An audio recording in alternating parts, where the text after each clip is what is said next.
Well, let's now talk to political journalist and author Gearoid Ó Colmáin, who joins us from Paris this evening. Thanks very much for joining us again on RT International. You're in the French capital. What's the mood and atmosphere in the city right now? We're being told that there's a state of war and a state of emergency.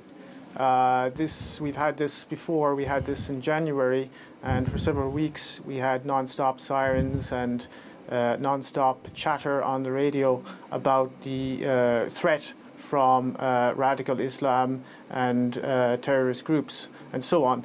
And so we're having a kind of a replay of that, but it has been, I think, accentuated, and we're going to have an intensification of the media campaign, which is essentially a propaganda campaign to make people in France fear Muslims.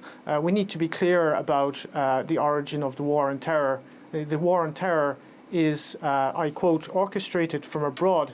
These are the words François Hollande used to describe this terrorist attack. Well, the attacks that have been continuing to destroy Syria, to massacre its population, have also been orchestrated from abroad. They were orchestrated by NATO, and they've been carrying these attacks out against the civilian population of Syria for 4 years now. And this is a terrorist campaign that is also orchestrated from abroad. And people in Europe need to understand that there is a war that is becoming global, that is being waged against civilian populations in particular. It is a form of neo-imperialism and neo-colonialism which aims to divide and conquer European and Middle Eastern and African and the world's population, for that matter, and to make them submit to a global order that does not serve the interests of most of the people on this planet, but that does serve the interests of a very few ruling elite, a very small, tiny, and particularly tyrannical ruling elite. There is no war on terror. There is a war that is being waged using proxy groups, terrorist proxy groups, and they are being used against nation states who are resisting US and Israeli hegemony, and they are also being used as a means of disciplining the workforces in Europe.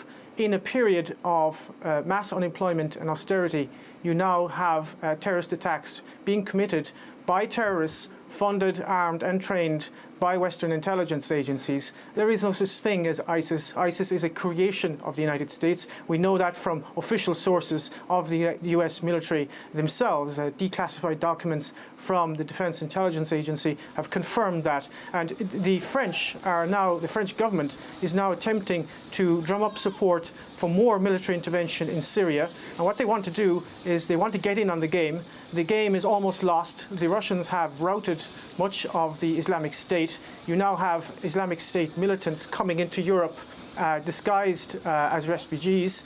That will destabilize Central Europe, and the French government wants to get in on the game in Syria and prop up those so-called moderate rebels. There are no moderate rebels, of course, in Syria. There are Al-Qaeda and ISIS militants, terrorists who have been beheading people, eviscerating people, absolutely creating chaos and genocide right across the region, and this does not serve the Syrian people or anyone other than the Western corporate elites and their geopolitical interests. What do you expect France to do now in the light not only of Friday's terrorism, but 10 months on from Charlie Hebdo? It's not going to ease up on what it's doing, is it?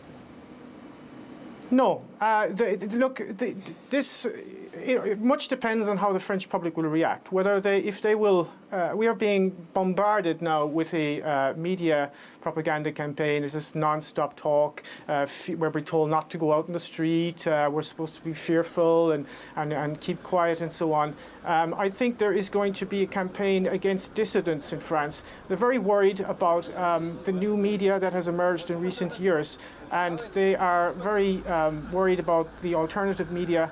So I think there you will see, we saw this actually after the attacks in January, you will see a conflation of terrorism and dissidents. So one of the tools which the mass media uses to discredit any kind of rational questioning of the established order, and particularly the war on terrorism, is to deride those who would question the war on terrorism as conspiracy theorists. And I think you're going to see a crackdown on so-called conspiracy theorists and websites that actually publish rational and honest analysis of what is happening. So you're going to see more of that type of intellectual terrorism, which is already at boiling point in France. I mean, it's got to the point now where you have professors in universities who are being intimidated. You have school teachers who are basically being fired for even suggesting that there may be a link between French imperialism and terrorism. There was one case recently, for example, of a school teacher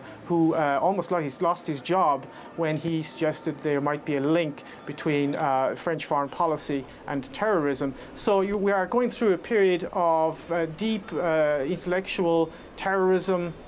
And of course, these random terrorist acts, which are a form of low-intensity civil war. I think that the current crisis, the refugee crisis, which is really a form of coercive engineered migration, because they could have easily have been prevented, this form of coercive engineered migration is going to make this a lot worse, and it is going to create the conditions of civil war. It is a natural consequence, of course, of globalization, of financial capitalism. This is essentially what it leads to. I mean, it leads to a breakdown of society. And the only way in which they can kind of keep everybody down is by a policy of divide and conquer. So you're going to see a situation where you've got very much a Wahhabized working class in France. They're being Wahhabized by the allies of the French political elite, the Saudis and the Qataris. They're building Wahhabite mosques all over the place. And that is going to Wahhabize the youth, and they're going to be then used as pawns, if you like, in much bigger geopolitical wars, proxy wars against Russia, proxy wars against Iran in the Middle East, and so on. And that is going to create massive social unrest. It's going to divide working people against each other. And the only people who are going to actually benefit from this are the war contractors, the military, industrial, media, intelligence complex. So in whatever way you look at this, I don't know who exactly committed this attack and this atrocity, but the real people who are responsible, whether directly or indirectly or consciously or unconsciously, is the French government, because they have been complicit in terrorism in the Middle East and all over Africa. And that needs to be understood. And if we don't understand that, this is going to continue and it's going to deteriorate.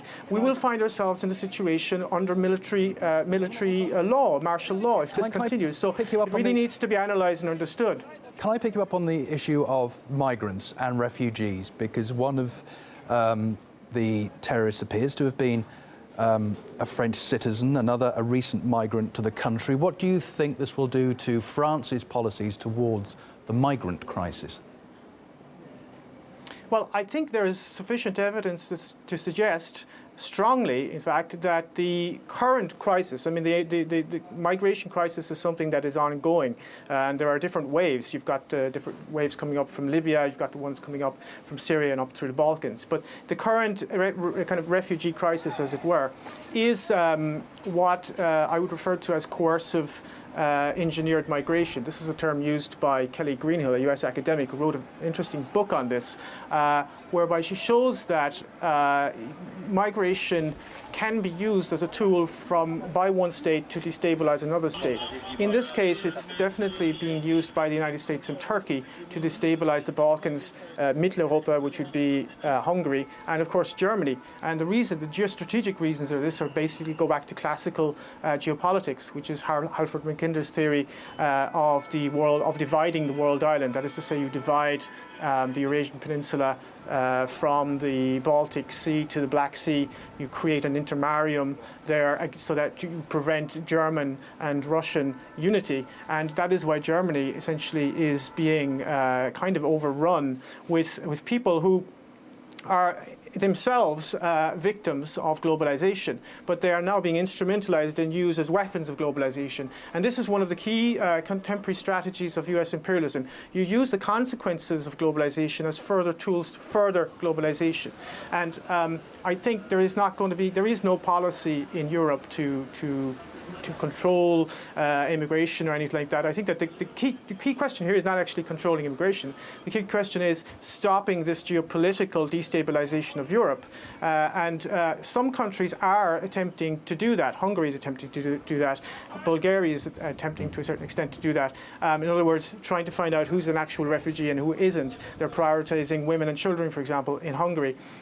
That's a rational approach. But of course, Viktor Orban of Hungary is being demonized by the European Union for his insistence on implementing the laws of the European Union and of a Hungarian nation state. Here, you're in a situation where the French government is totally subordinate to US dictates. This is a country that has been completely taken over by US imperialism, just as Germany. And France doesn't really have a foreign policy. It does whatever Washington tells it to do. OK, it's always good to get your thoughts on this. Gearoid Ó Colmáin, thanks very much for joining us from Paris this Saturday evening.